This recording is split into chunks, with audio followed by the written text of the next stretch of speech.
राजा को पुत्र वध के लिए उद्यत देख मोहिनी का मूर्छित होना और पत्नी पुत्र सहित राजा रुक्मांगद का भगवान के शरीर में प्रवेश करना।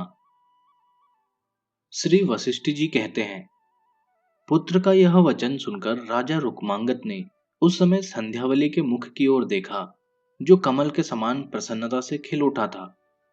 फिर मोहिनी की बात सुनी, जिसमें एकादशी को भोजन करो, यदि भोजन न करना हो तो पुत्र का वध करो, यही बार बार आग्रह किया जा रहा था।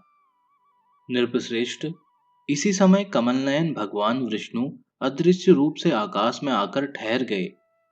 उनकी अंग कांति मेघ के समान श्याम थी। वे स्वभावतः निर्मल निर्दोष हैं। भगवान श्री हरि गरुड़ की पीठ पर बैठकर वीर धर्मराज, राजा रुक्मांगद तथा देवी संध्यावली तीनों के धैर्य का अवलोकन कर रहे थे। जब मोहिनी ने पुनः एकादशी के दिन भोजन करो की बात दोहराई, तब राजा ने हर्षयुक्त हृदय से भगवान गरुड़ ध्वज को प्रणाम करके पुत्र धर्मांगद को मारने के लिए चमचमाती हुई तलवार हाथ में ले ली। पिता को खड्ग हस्त देख धर्मांगद ने माता, पिता तथा भगवान को प्रणाम किया। तदंतर माता के उदार मुख पर दृष्टि डालकर राजकुमार ने अपनी गर्दन धरती से सटा ली। धर्मांगद ने उसे ठीक तलवार की धार के सामने रखा। वे पिता के भक्त तो थे ही, माता के भी महान भक्त थे। राजन, जब पुत्र ने चंद्रमा के समान मनोहर मुख को प्रसन्न रखते हुए अपनी गर्दन समर्पित कर दी और संपूर्ण जगत के शासक महाराज रुक्मांगद ने हाथ में तलवार उठा ली, उस समय वृक्षों और पर्वतों सहित संपूर्ण पृथ्वी कांपने लगी। समुद्र में ज्वार आ गया, मानो वह तीनों लोगों को उसी क्षण डुबो देने के लिए उद्यत हो गया हो। पृथ्वी पर सैकड़ों उल्काएं गिरने लगी। आकाश में बिजली चमक उठी और गड़गड़ाहट की आवाज होने लगी। मोहिनी का रंग फीका पड़ गया। उसने सोचा, जगत सृष्टा विधाता ने इस समय मुझे व्यर्थ ही जन्म दिया। मेरा यह विमोहक रूप विडंबना मात्र बनकर रह गया, क्योंकि इससे प्रभावित होकर राजा ने पाप नाशनी एकादशी के दिन अन्न नहीं खाया। अब तो स्वर्गलोक में मैं तिनके के समान हो जाऊंगी। राजा में सतत्व गुण एवं धैर्य अधिक होने से ये मोक्ष मार्ग को चले जाएंगे, किंतु मैं पापिनी भयंकर नरक में पड़ूंगी। नृपश्रेष्ठ, इसी समय महाराज रुक्मांगद ने तलवार ऊपर उठाई। यह देख मोहिनी मोह से मूर्छित होकर धरती पर गिर पड़ी।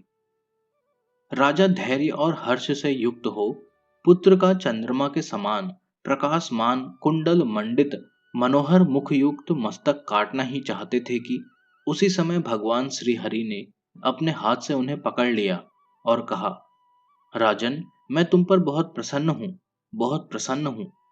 अब तुम मेरे वैकुंठ धाम को चलो। अकेले ही नहीं, अपनी प्रिय रानी संध्यावली और पुत्र धर्मांगद को भी साथ में ले लो। तीनों लोकों के लिए पूजनीय, निर्मल तथा उज्जवल कीर्ति की स्थापना करके यमराज के मस्तक पर पांव रखकर मेरे शरीर में मिल जाओ। ऐसा कहकर चक्रधारी भगवान ने राजा को अपने हाथ से छू लिया। भगवान के स्पर्श मात्र से उनका मोहिनी में आसक्ति रूप रजोगुण धुल गया। वे महात्मा नरेश अपनी पत्नी और पुत्र के साथ वेग पूर्वक समीप जा भगवान के दिव्य शरीर में समा गए। उस समय आकाश से पुष्प समूह की वर्षा होने लगी।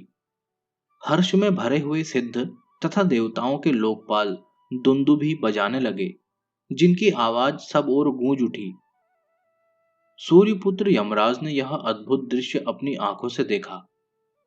राजा उनकी लिपि को मिटाकर अपनी स्त्री और पुत्र के साथ भगवान के शरीर में समा गए थे और सर्वसाधारण लोग भी राजा के सिखाए हुए मार्ग पर स्थित होकर एकादशी का व्रत एवं भगवान का कीर्तन आदि करते हुए वैकुंठ के ही मार्ग पर जाते थे। यह सब देखकर भयभीत हुए यमराज चतुर्मुख ब्रह्मा जी के समीप पुनः जाकर बोले, सुरलोकनाथ, अब मैं यमराज के पद पर नियुक्त नहीं होना चाहता, क्योंकि मेरी आज्ञा जगत से उड़ गई। तात, मेरे लिए कोई दूसरा कार्य करने की आज्ञा प्रदान की जाए। दंड देने का कार्य अब मेरे जिम्मे न रहे।